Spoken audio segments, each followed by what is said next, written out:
What's going on, guys? Welcome back to another video. And I just got done with Nintendo's E3 presentation, and yeah, I'm just gonna go over it. I didn't have too many things like I really wanted until I actually watched a YouTuber named Beat 'em Ups live stream it, and he had a bingo card, and he had all the stuff you want, and I was like, oh, that could be cool on the system. So yeah, before I actually get into the E3 stuff and what they announced, I'm actually going to talk about what I kind of wanted to see.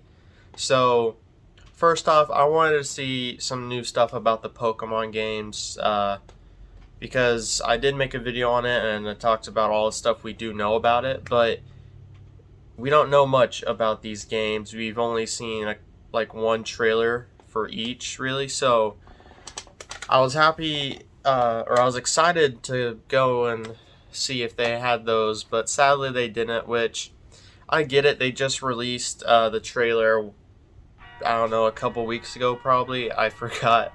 But yeah, we didn't see that. It's alright. I understand. In the future, we'll definitely see it, hopefully in a couple months, because it is releasing in November and January. And then a couple others, I wanted to see some stuff about the new Breath of the Wild game, because I loved Breath of the Wild, probably one of my favorite Switch games. It was just an amazing game, and we did see some stuff about that, but I will go over that later. I also wanted to see some stuff about maybe a new Switch Pro, or a new variant of a Switch. Now, I wouldn't buy it because I already have a Switch over there and I don't need one. But I would like to see, how it would look and stuff like that. And I wasn't really thinking about anything else, just some really cool games maybe. So yeah, let's get into what we saw. Now, I'm not going to go over every single game, what it's about, blah blah blah. I'm only really going to go over the games that interest me or that just look cool. But I will show pretty much all the games, and I'll tell you, the names and then when they're releasing, because I was taking notes during E3. So I might have missed a couple games here and there, but if they were like either just indie games or just like newer games. So I apologize if those were games you were excited about and I didn't show them in this video.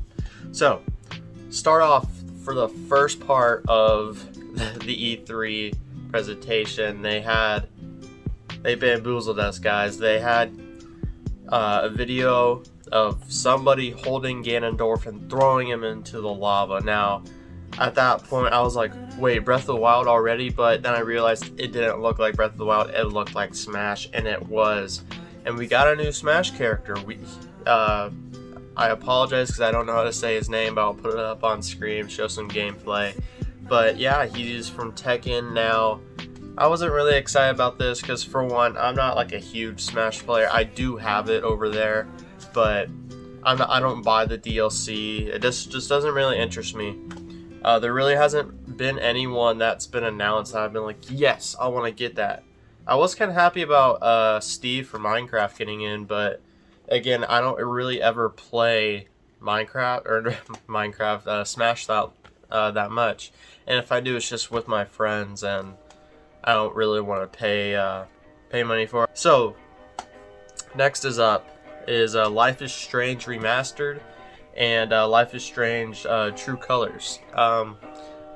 I don't really know much about the Life is Strange. Like, I do know the game. I've definitely heard of it, but I actually don't know what kind of game it is. But I will say I do like the art style. It is really cool. And Life is Strange is releasing on September 10th. So one game that released or was talked about, I think just a couple days before this, was Guardians of the Galaxy. Now, I think it could be a good game. Hopefully it doesn't go down the path Avengers did, because I did hear that Avengers didn't do so well. And I was actually kind of excited for that game because Avengers game, I'm a big Marvel fan, so I thought that'd be cool. But then I heard the reviews weren't that good. Now I'll probably still pick it up when it's a lot cheaper. So yeah, Guardians of the Galaxy is coming out October 26th. There's a lot of games coming out this year in October. Like, they showed a lot of games here at the E3 presentation. Now, probably the biggest, or up there with the biggest announcement for me, when I saw this, I got really hyped. It showed bananas. It's a new Super Monkey Ball game. Now, I love the Monkey Ball series. I used to play 1 and 2 a lot. I have the one on DS, and then Nate has the one on the Switch that I beat. And I'm just so excited for this game because at first, they started showing out gameplay from all of them, and it showed a new game, and I'm blanking on the title, but I thought it was going to be a standalone game, and I was kind of disappointed at first because I've been wanting a remastered of all these games, or at least just the first 2, for so long now. But then it said it's a remaster, and it's remastered for the games, and I'm so excited. I'm definitely getting that. It's coming out on October 5th. I'm just so happy because the original Monkey Ball games are just so good, and if you haven't played them, I highly recommend getting them or just waiting until October to get those games. So the next one is a new Mario Party. It's Mario Party Superstars, and I thought it was just gonna be a DLC to the Mario Party on Switch because that's just what it looked like. But apparently it's just a new Mario Party game, which is cool. I like Mario Party. I've only ever played it like once or twice with Nate when he got it a couple years ago.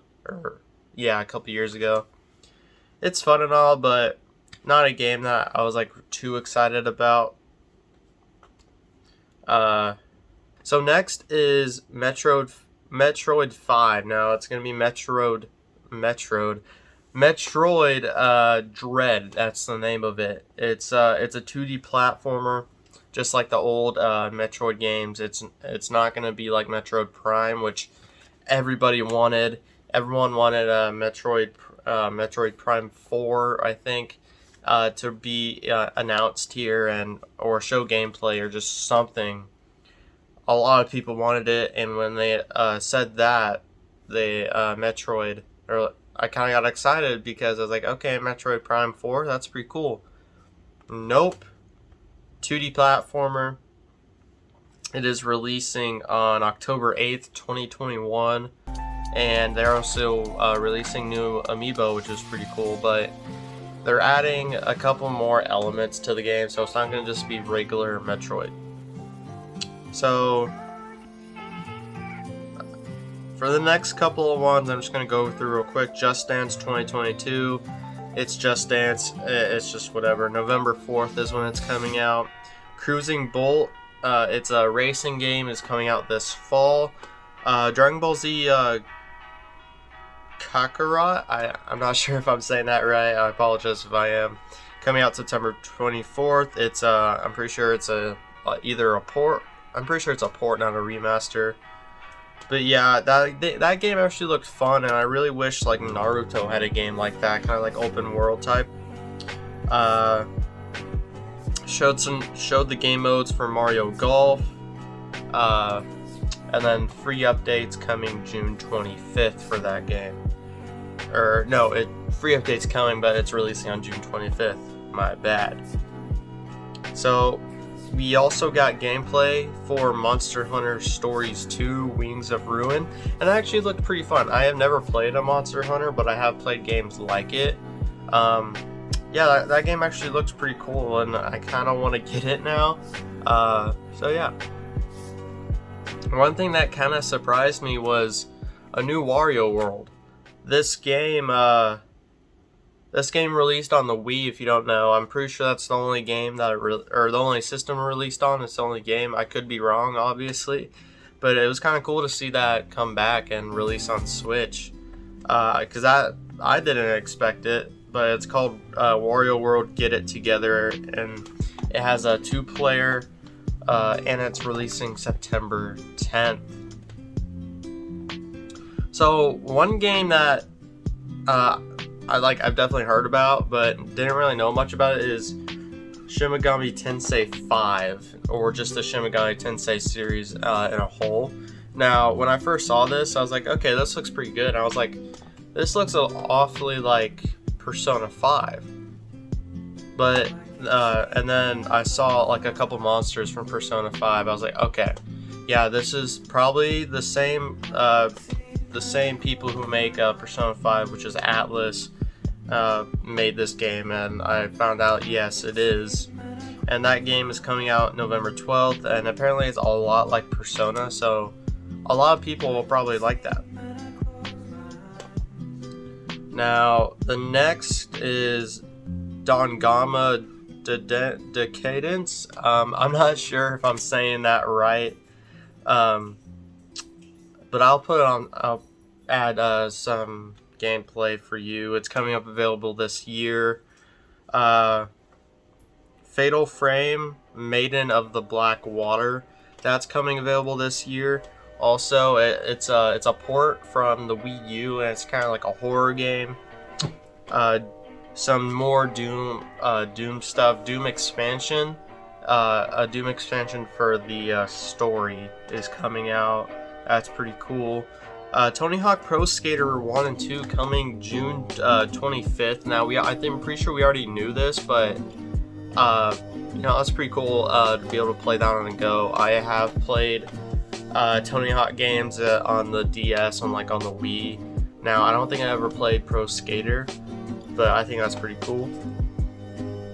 Now we're gonna get into the meat of this E3, and that's gonna be the Zelda part. So obviously going into this, I was wanting some stuff for Breath of the Wild 2, and we did get it. But before we talk about that, they talked about Age of Calamity expansion. Now, they bamboozled us again, because the people, they're like, okay, this is going to be the last thing for our presentation.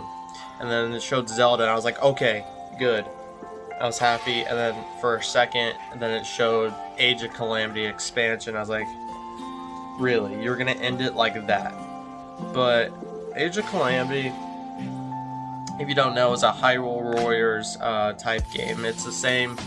It's made from the same people who made Hyrule Warriors, but it's Zelda, and it's Breath of the Wild. And it's one game that I really want to play. That looks really fun, but I don't have any money, so I can't buy it. But yeah, it looks really fun, and then they're adding stuff to the story, so you can go on more missions and add some new battles from hundreds of years ago in the Breath of the Wild story, which is pretty cool. And at that point, I thought that was going to be it. But then the creator of Zelda came up on screen. I was like, okay, we're not done yet. And then they showed a Zelda Game & Watch, which is pretty cool, actually. It had the Game & Watch comes with 1, 2, and Link's Awakening, I'm pretty sure, on Game Boy. Yeah, I'm pretty sure that's right. So that's pretty cool. It's coming with all those 3 games, like in a Game & Watch. And I don't have a Game & Watch, but I think it'd be cool to get that whenever it comes out. And then it showed new Skyward Sword. It showed some stuff about that, but I don't really care about that game. The game I care about the most is Breath of the Wild 2. Now, that was the last presentation, and I'm so glad they ended on it. Now, it wasn't the best trailer, because it didn't actually show necessarily real gameplay. I guess it did, but yeah. So I'll put the trailer up on screen, but it was kind of cool. It showed new abilities, actually, before I get to the abilities, it's in the skies of Hyrule now. So I don't know how they're gonna take this, but now you can see that Link's like skydiving, and he's in the air and he's doing his paraglider, and they're in the skies, kind of like Skyward Sword, which is pretty cool actually. But I'm wondering how they're gonna put that into the story. And to get to the new abilities, he has some cool stuff. From what we saw, we think it's a new stasis power up, or an add-on to stasis, where he can stop anything and then like push it back, or kind of like not time travel. I think that's the word, time travel, but it goes back to its original position. I'll put the thing on screen. He has a flamethrower, which is pretty cool, and he can teleport, maybe? I don't know. We don't really know much about it. They didn't talk about anything. They just showed this trailer. But also, one thing that's kind of interesting that I saw in the trailer is Link's arm gets taken away, and he has like a metal arm now, and people in the chat were talking like, oh, he doesn't need the Sheikah Slate, that's just on his arm now. I think that could be really cool, where you don't need to use a Sheikah Slate to use his power-ups, it's just with him. And I think that might be true, because when he uses a flamethrower, it's like an extension to his arm. It's not like an actual flamethrower, it's just his arm like this. And I think that's really cool if they could do that and make it the Sheikah Slate just your arm, and your arm can like turn into different things. It can, you know, use stasis and cryonesis, and then maybe, I don't know how bombs would work, but maybe use bombs. So I'm gonna talk about, you know, what I liked about it. Now, I think I was going into it thinking too much was gonna show up, like being like thinking a lot of stuff would be shown that wasn't like a Switch Pro, and you know, like other games like maybe like Persona 5 finally getting released on here, which probably is not ever gonna happen. But other games like Metroid Prime 4 didn't get anything new on it. Pokemon didn't get anything new on it. We didn't get anything like some cool ports, maybe like Genshin Impact. I like Genshin Impact. I think it'd been cool to see that on Switch. It's on smartphones, why can't it be on Switch? That's where I'm going at. So overall, like, I would say it was a good Switch. We saw some good games, but a lot of people in like the community probably thought it was kind of trash. But I didn't really go into it like thinking everything was gonna happen until I watched Beat 'em Up's stream where he was reacting to it, and then I saw the bingo board. I was like, okay, that could be cool, you know, on his board. But yeah, I mean, it was kind of just I would say like subpar maybe. I kind of wanted a little bit more on Breath of the Wild. I wanted some Pokemon stuff. Oh gosh, some Pokemon stuff. But honestly, it was kind of cool, because one thing, new Monkey Ball, like that probably just sold it for me. Like, I'm really excited for that game, like I said, and I really want to get that game, and I was kind of hoping they would say releasing today, and if they did, I would have bought it. I would have asked for some money, and then I would have bought it. So overall, I would probably give it probably a 7 out of 10. Now, I would have probably ranked it like actually I'll give it an 8. I probably would have put it as a 7 if they didn't have Breath of the Wild. But yeah, so that was my reactions. That was my, you know, me talking about E3. I think Nate is going to be making a video on the Microsoft part of E3. I think so. I think he told me that. So yeah, I hope you guys enjoyed E3 so far, and if you didn't, I'm sorry. I totally understand. But thank you for watching the video. Go like, comment, subscribe, and I'll see you guys in the next video.